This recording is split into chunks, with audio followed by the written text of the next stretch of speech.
بس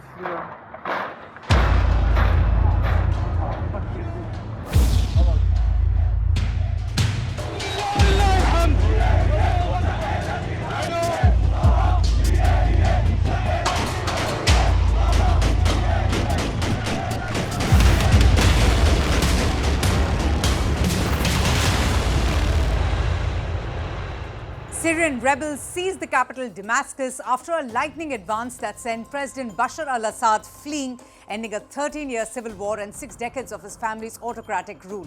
In one of the biggest turning points for the Middle East, the fall of Assad's government has finally wiped out a bastion from which Iran and Russia exercised influence across the Arab world.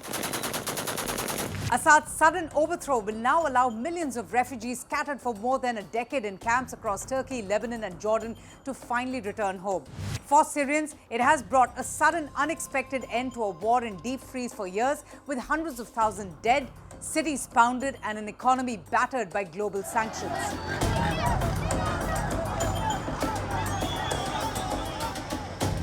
So what next for Syria and its people?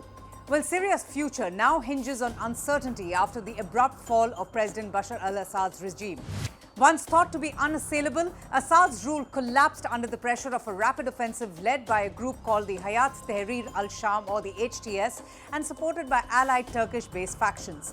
The collapse of the government has plunged the country into deep uncertainty. Some analysts say that predicting what comes next is going to be challenging because the government's sudden demise has taken many observers who have been watching the region for years by complete surprise. The most immediate question is just how quickly the rebel groups are able to secure the capital and prevent a chaotic power vacuum and their plans after deposing al-Assad. It remains unclear just how far and how fast the rebel coalition could extend its control over the entire country, a factor critical to regaining stability, or whether they would remain united after ousting the Syrian leader. The fall of the Assad regime could pave the way for political reform, democratization, and the rebuilding of a war-torn nation. With Assad gone without any resistance, there is an opportunity to create an inclusive government that represents Syria, fosters economic recovery, and allows refugees and internally displaced persons to return back home. Rebel leader Abu Muhammad al-Julani has announced the formation of a transitional authority. Syrian Prime Minister Mohammed al-Jalali has also been appointed as the caretaker of state institutions. In a statement, al-Jalali expressed his willingness to cooperate with any leadership chosen by the people of Syria. But HTS's history casts a long shadow over its promises of a diplomatic and nationalist approach. There is also skepticism over the group's long-term intentions and ability to govern a fractured country.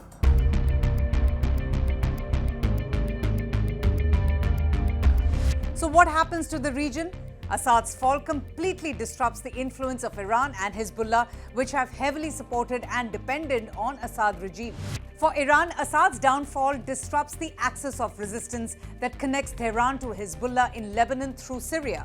And this network has been crucial for transferring weapons and exerting influence in the region. With Hezbollah weakened from its recent conflict with Israel and Iran's proxies in Yemen and Iraq under pressure, Tehran's war strategy will now need a very different approach. Turkey's role in Assad's fall also remains ambiguous. While President Recep Tayyip Erdogan has long advocated for a diplomatic resolution to the Syrian conflict, his calls were consistently rebuffed by Assad. Turkey, which is home to over 3 million Syrian refugees, also has a vested interest in resolving the conflict to facilitate their return. For Israel, the collapse of Assad's regime represents both opportunity and risk. The fall of Iran's primary ally in Syria disrupts the supply chain to Hezbollah, but the emergence of HTS as a dominant force introduces new uncertainties. Israel has reinforced its presence along the Golan Heights, preparing for potential spillovers.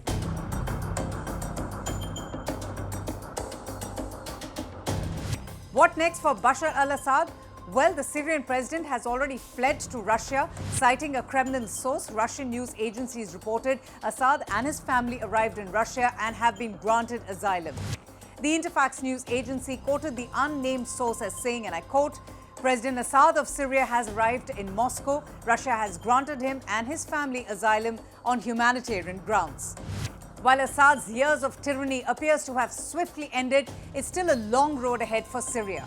Will a new and stable government be able to serve the Syrian people and lift them from years of hardships and despair?